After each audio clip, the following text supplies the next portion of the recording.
Meanwhile, a Russian family exists. Their village is attacked and conquered by parademons, and this will become Steppenwolf's new base of operations. The Kryptonians' death plunged this timid world into such terror. As I said before, they're tying in Superman's death to this invasion because apparently the Kryptonians' death has somehow unlocked the door by making mankind hopeless, or because their great protector is gone. But why didn't you come before Superman was ever here?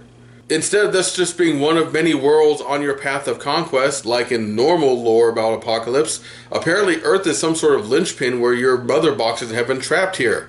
Why have you waited all this time? It's good to know that this grounded, serious, moody epic that Zack Snyder is penning is about as deep as a Care Bears movie. Several scientists, including Victor's dad, are kidnapped by parademons. Back in Gotham, Jim Gordon is talking with another cop about who did this, and the other cop thinks it was Batman. Gordon refuses to believe this because he actually knows Batman. Although, this version of Batman, that's not so far-fetched to suspect.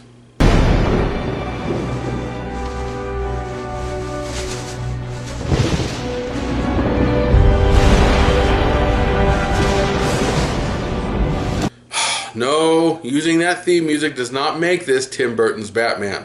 The League all meets with Gordon, and Cyborg suddenly shows up and joins up with them because he wants to go rescue his dad. You really think that... Oh, wow, they really just vanish. Okay, I'll admit, the Flash being the only one not to do that is actually pretty funny and unexpected. You'll get points when you do it right. And actually, this movie's going to start doing a lot more right from this point on. Just tell me the truth. Please just let us go. I have a family. Wrong answer. So Steppenwolf, in what's actually kind of chilling and effective, is killing the scientists one by one, trying to find out which one has been working on the mother box, because he can't find the humanity mother box, and that's what Victor's dad has been working on. So the heroes track him down and hear this going on, and Flash starts freaking out because he's never dealt with any real threat like this before. He is just a hero in training, and Batman really has a good moment where for once he feels like the real Batman. Save one. What? Save one person. Which one? Don't talk, don't fight. Get in, get one out. And then? You'll know. Oh, there you are, Batman. Cyborg goes in and saves his dad, and then the heroes actually act like heroes.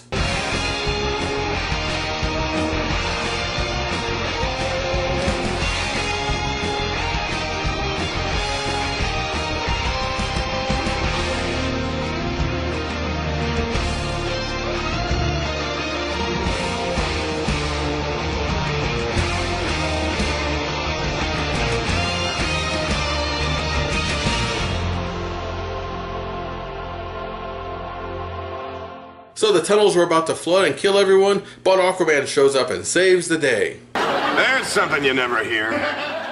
Now he's here to help fight because after he saw what Steppenwolf did to his home, he wants to stop him. Maybe temporary. Cyborg flies off. They think he ran away, but he comes back very quickly. He has the mother box now. So they have their MacGuffin. As long as they have this, Steppenwolf can't succeed. All they need to do is guard this box, and they will win by default. They're not going to go in. Meanwhile, the Russian family continues to exist.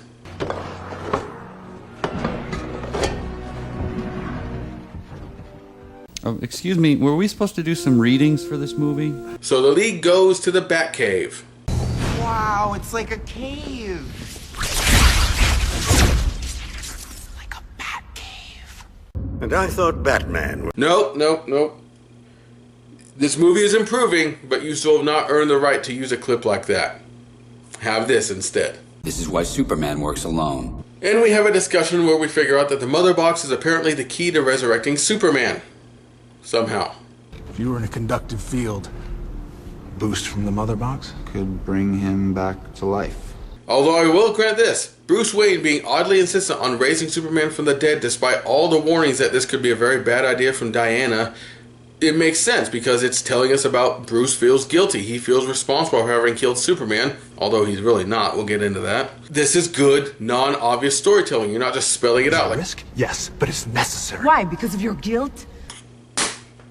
I take it back. You were doing well, but no, spell it out completely. Please. Don't let us think we wouldn't want that. You lose something when you die. Even Superman. Maybe not his mind. Maybe his soul. I'll have a contingency plan for that. If he wakes up and you're the first thing he sees, you'll need one. Based on what? When he died, you guys were allies. Have you guys somehow forgotten and think that Batman was the one who killed Superman? Batman tried to kill Superman and stopped. Do you remember the scene where he stopped? Why did you say that name? It's his mother's name. I understand why you want to forget that. We all want to forget that, but it happened, and you gotta live with it. Maybe.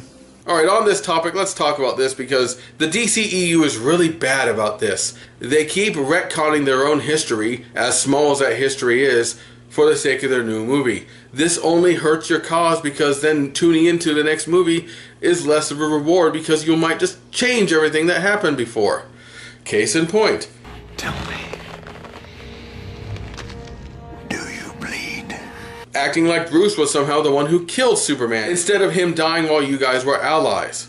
Kind of like how now the Amazons have always been protecting this mother box, not the Godslayer like they were in the last movie. And then there's the whole idea that somehow the world was united and happy and positive under Superman instead of super dour and negative like they still are.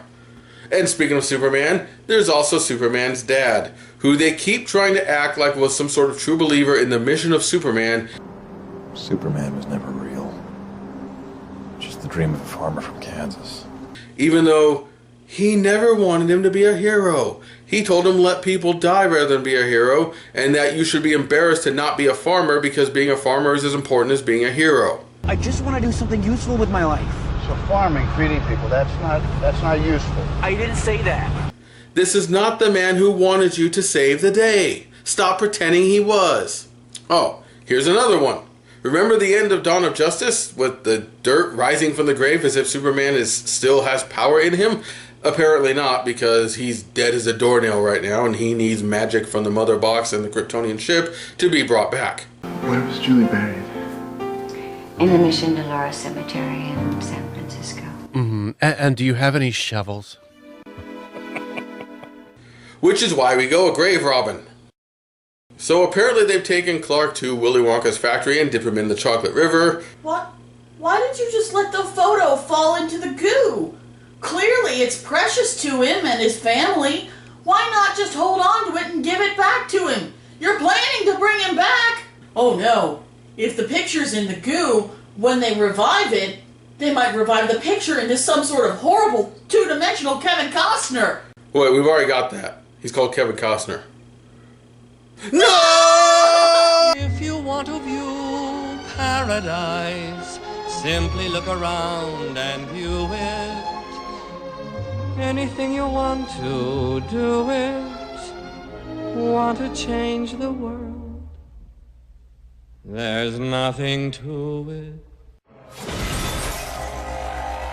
So, after he anti-Augustus gloops himself out of the water, Superman goes and investigates his own memorial. Our heroes all go out to rush to meet him. The box? Guys, you forgot the box. He's back.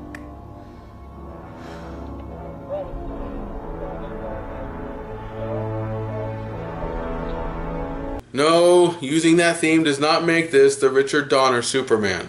And Cyborg, for no reason that's really explained, just automatically against his own will attacks Superman. This has not happened before and it will not happen again. He just feels the need to attack Superman. No. The writer feels the need to make a conflict here.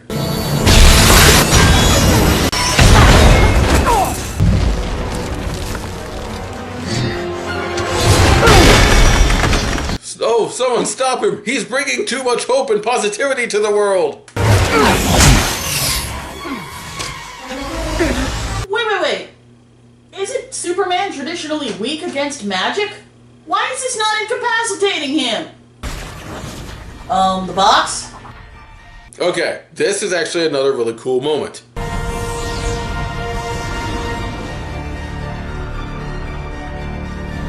Yeah, I guess that was a pretty stupid idea. So, why is Superman insane? Is this like a Lazarus pit from the Batman lore where you come back and you're mad and violent for a little while?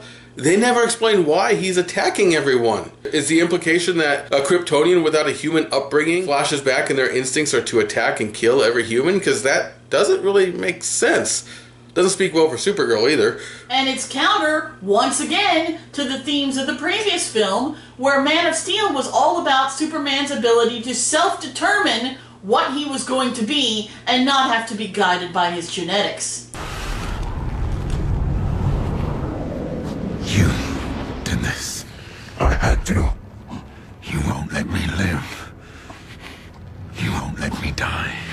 And why again does he hate Batman? They made up their differences. Remember, Mother, Martha, it's been dealt with. Guys, can't we send the Flash to get the box, please?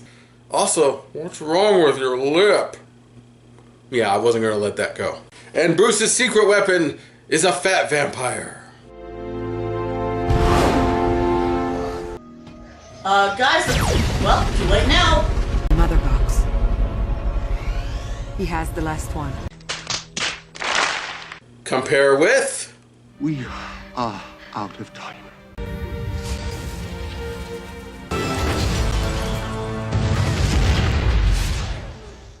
Now is no time at all.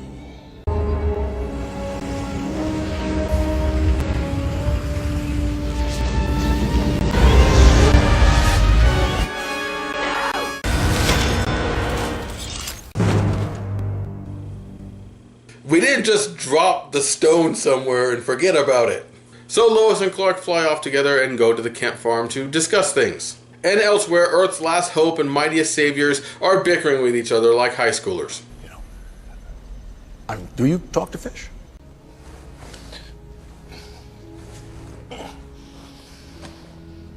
Having Daredevil flashbacks here.